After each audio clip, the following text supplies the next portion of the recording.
नमस्कार प्यारे बच्चों, मैं अमरदीप गोदारा, व्याख्याता राजनीति विज्ञान, राजकीय उच्च मध्य विद्यालय शिववाड़ी, बीकानेर।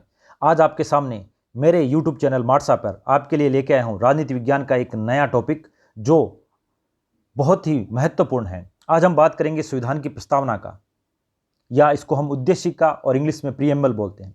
बच्चों, सबसे पहले मैं संविधान की प्रस्तावना का वाचन करूंगा, बड़े ध्यान से आपको सुनना है। जैसा कि आपको पता है कि संविधान की प्रस्तावना का वाचन हमारे सभी राजकीय विद्यालयों में प्रातःकालीन प्रार्थना में इसका वाचन अनिवार्य है। आप क्यों न इसको कंठस्थ कर लें। प्रस्तावना का वाचन बड़े ध्यान से आपको सुनना है। हम भारत के लोग भारत को एक संपूर्ण प्रभुत्व संपन्न, समाजवादी, पंथ निरपेक्ष, लोकतंत्रात्मक गणराज्य बनाने के लिए तथा उसके समस्त नागरिकों को सामाजिक, आर्थिक और राजनीतिक न्याय, विचार, अभिव्यक्ति, विश्वास, धर्म और उपासना की स्वतंत्रता, प्रतिष्ठा और अवसर की क्षमता प्राप्त कराने के लिए तथा उन सब में व्यक्ति की गरिमा और राष्ट्र की एकता और अखंडता सुनिश्चित करने वाली बंधुता बढ़ाने के लिए दृढ़ संकल्प होकर अपनी संविधान सभा में आज तारीख 26 नवंबर 1949 ईस्वी मिति मार्गशीर्ष शुक्ला सप्तमी संवत 2006 विक्रमी को एतद द्वारा इस संविधान को अंगीकृत, अधिनियमित और आत्मत्वित करते हैं।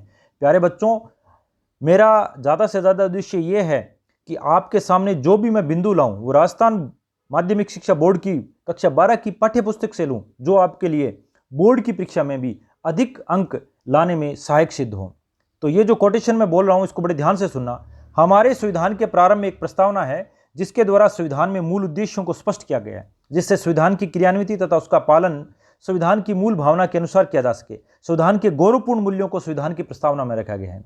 प्यारे बच्चों, आपको ये ध्यान होना चाहिए कि भारतीय संविधान में जो प्रस्तावना का विचार है वो अमेरिका के संविधान से लिया गया है, वहीं प्रस्तावना की जो भाषा है उसको ऑस्ट्रेलिया के संविधान से लिया गया है। बच्चों, भारत के संविधान की प्रस्तावना 13 दिसंबर 1946 को संविधान सभा में जवाहरलाल नेहरू द्वारा पेश किए गए उद्देश्य प्रस्ताव पर आधारित है और यह उद्देश्य प्रस्ताव संविधान सभा में 22 जनवरी 1947 को अपनाया गया।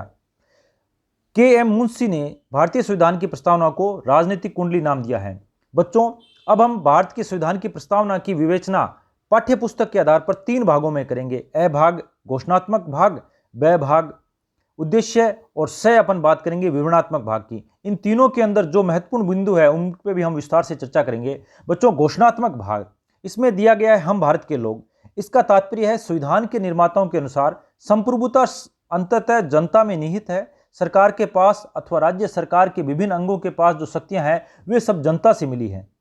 बच्चों, दूसरा जो उद्देश्य भाग है उसमें कुछ जो महत्वपूर्ण बिंदु हैं उनको आप बड़े ध्यान से सुनना। उनको हमने संविधान की विशेषता में पढ़ा है, लेकिन ये बिंदु बार बार आपको राजनीति विज्ञान में आएंगे, आपको इनको बहुत ही अच्छी तरीके से पता होना चाहिए। पहला है संपूर्ण प्रभुत्व संपन्न, यानी प्रभुसत्ता की बात कर रहे हैं, संप्रभुता की बात कर रहे हैं। तो संप्रभुता शब्द का अर्थ है कि भारत किसी भी विदेशी और आंतरिक शक्ति के नियंत्रण से पूर्णतः मुक्त संप्रभुता संपन्न राष्ट्र है। भारत को अपनी सीमाओं के अंदर कानून बनाने का अधिकार है। समाजवाद, ये शब्द 1976 में भारत में 42वां जो संविधान संशोधन अधिनियम हुआ था उसके द्वारा जोड़ा गया। भारत ने लोकतांत्रिक समाजवाद को अपनाया है। इसका लक्ष्य गरीबी, अज्ञानता, बीमारी और अवसर की असमानता को समाप्त करना है। बच्चों, इसी प्रकार पंथ निरपेक्ष शब्द भी 1946 में हुए 42वें संविधान संशोधन अधिनियम द्वारा प्रस्तावना में जोड़ा गया। धर्मनिरपेक्ष शब्द का अर्थ भारत में सभी धर्मों को राज्यों से समानता, सुरक्षा और समर्थन प्राप्त करने का बराबर अधिकार है। लोकतंत्रात्मक, बच्चों हम जानते हैं जनता का, जनता के लिए, जनता के द्वारा, यानी सर्वोच्च सत्ता नागरिकों के हाथ में है। बच्चों, इसी प्रकार गणराज्य की बात करते हैं। गणराज्य से तात्पर्य ऐसे राज्य से है जहां शासनाध्यक्ष वंशानुगत न होकर जनता द्वारा एक निश्चित अवधि के लिए चुना जाता है। ब्रिटेन जैसे विश्व के कुछ ऐसे लोकतंत्रात्मक राज्य है जहां राज्य का प्रधान वंशानुगत होता है, लेकिन भारत एक लोकतंत्रात्मक राज्य होने के साथ साथ एक गणराज्य भी है। बच्चों, विवरणात्मक भाग में कुछ जो महत्वपूर्ण बिंदु है हम उनमें 3 प्रकार के तो न्याय की बात करते हैं, सामाजिक न्याय, आर्थिक न्याय और राजनीतिक न्याय। इसी प्रकार हम उसमें स्वतंत्रता, समानता और बंधुत्व की बात करते हैं, व्यक्ति की गरिमा व राष्ट्र की एकता व अखंडता की बात करते हैं। बच्चों, कुछ प्रमुख तत्व है जो फैक्ट्स हैं प्रस्तावना से संबंधित, उनकी अपन बात करें। जो प्रस्तावना है वो संविधान के आदर्शों और उद्देश्यों व आकांक्षाओं का संक्षिप्त रूप है। अमेरिका का संविधान प्रथम संविधान है जिसमें प्रस्तावना सम्मिलित की गई है। भारत के संविधान की उद्देशिका जवाहरलाल नेहरू द्वारा संविधान सभा में प्रस्तुत उद्देश्य प्रस्ताव पर आधारित है। बच्चों, भारतीय संविधान में की जो प्रस्तावना है उसमें अभी तक एक बार संशोधन हुआ है, वो 42वें संविधान संशोधन अधिनियम 1976 के द्वारा हुआ है और उसमें 3 जो प्रमुख हाईलाइटेड जो शब्द आपको दिख रहे हैं ये जोड़े गए, एक समाजवादी, दूसरा पंथ निरपेक्ष और तीसरा अखंडता शब्द। प्रमुख संविधान विशेषज्ञ N.A. पालकीवाला ने प्रस्तावना को संविधान का परिचय पत्र कहा है। तो बच्चों 1 नंबर का प्रश्न ये पूछा जा सकता है कि संविधान का परिचय पत्र किसे कहा जाता है, प्रस्तावना को किसने कहा? N.A. पालकीवाला ने। बच्चों कुछ और प्रमुख बातें हैं। संविधान की प्रस्तावना को संविधान की कुंजी कहा जाता है।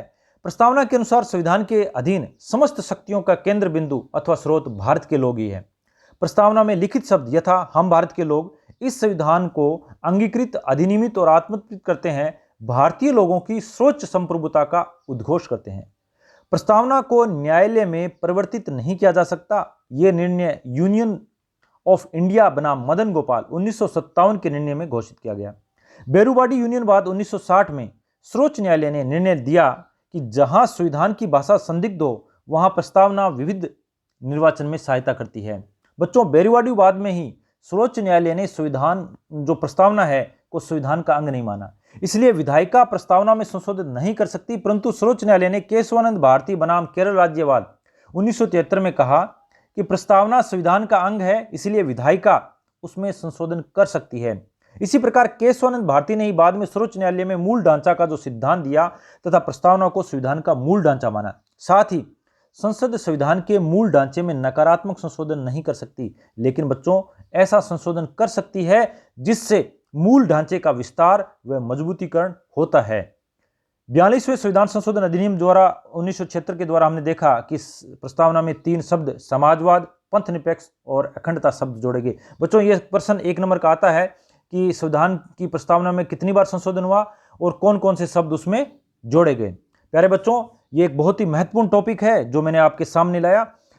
फिर अपन मिलेंगे एक नए टॉपिक के साथ में, तब तक धन्यवाद और आप मेरा YouTube चैनल मार्सा सब्सक्राइब करना न भूलें।